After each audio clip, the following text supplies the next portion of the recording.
नमस्कार मित्रांनो. तर हे पहा, आपण जी कपाशी लागवड करतो, तर या कपाशीला जवळपास या कपाशीला जवळपास आपले आता 38 दिवस पूर्ण झालेले आहेत.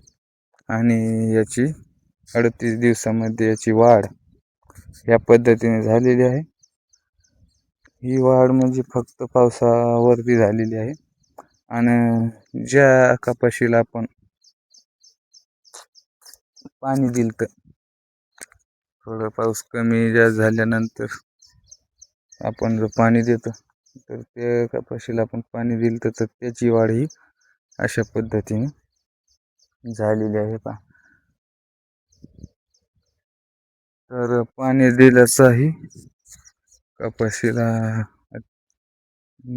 भरपूर प्रमाणात फरक जाणवतोय, कारण की ही पाणी दिलेले आहे आणि ही विदाऊट पाणी, म्हणजे ह्याला का नैसर्गिक पाणीच आहे. आणि आपण पाणी दिलं तर कारण की ते जास्त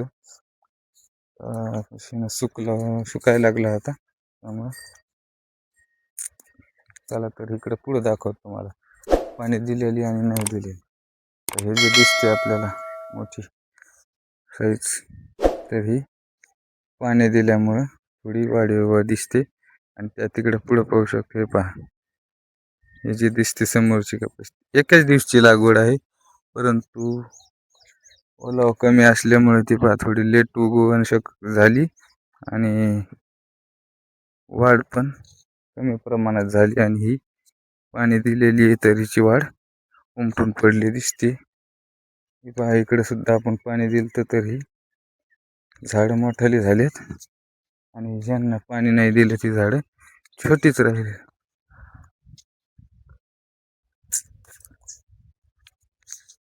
याला आपण एक फवारणी घेतल्यामुळे थोडा फरक जाणवला. भरपूर प्रमाणात मावा झाला होता याच्यावरती. मावा हा कमी झालेला आहे. तर आता इकडे आपण कपाशी केलेली आहे. या पण कपाशीला इतकेच दिवस झालेत, 38 ते 40 दिवस. आणि या स्टेजमध्ये आहे आता कपाशी आपली. हे पहा, याच्यावरती मावा भरपूर झाला, हे पाहू शकता तुम्ही. मावा हे पानं आखडले झाले. त्याला आता पाऊस नसल्यामुळे यावर्षी काय फवारणी घेतली नाही. पहा, हे पाहू शकता कसा आहे मावा, हे किती रोग दिसतो. तर याला आपण आता फवारणी घेणार आहे. आणि ह्या अशा पद्धतीने जर आपल्या कपाशीवरती मावा वगैरे रोग असेल, तर त्याच्यासाठी आपण काय करायचे, आपण त्याच्यासाठी थायमॅक्झॉन किंवा इमिडाक्लोप्राइड घटक असणारा कीटकनाशक घ्यायचे.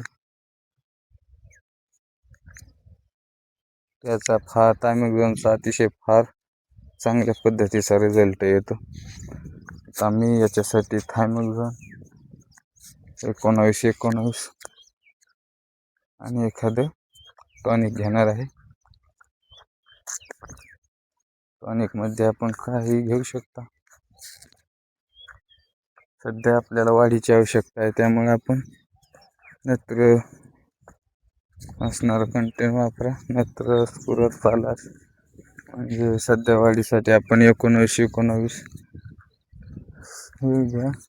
हीच बेस्ट आहे, कारण की यामध्ये 19% नत्र आहे, 19% स्फुरद आणि 19% पालाश आहे. तर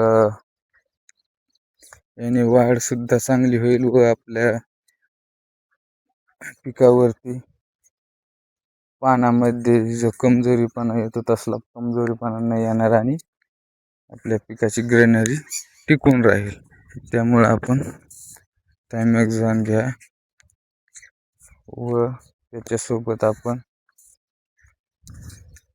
19-19 घ्या आणि एखादं टॉनिक आपल्याकडे, किंवा आपण मायक्रोन्यूटन घेऊ शकता एखादं. तर व्हिडिओ